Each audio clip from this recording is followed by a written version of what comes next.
Unraveling the Phrase Tiff. Hello, language enthusiasts. Today, we're going to dive into a delightful word from the English language, tiff. If you've heard it before but weren't quite sure what it meant, or if it's entirely new to you, stick around. Let's explore this together. A tiff is a short, usually minor, argument or disagreement between people.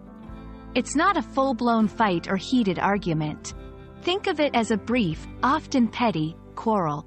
For instance, if two friends disagreed on where to have lunch but quickly made up, they had a tiff. Now that you know the meaning, let's see how you might use tiff in a sentence. 1. Sarah and Mike had a tiff over which movie to watch, but they soon settled on one they both liked. 2. I had a minor tiff with my sister about borrowing my shoes without asking. It's always helpful to know alternative words or synonyms for terms. Some synonyms for tiff include spat, quarrel, dispute, squabble.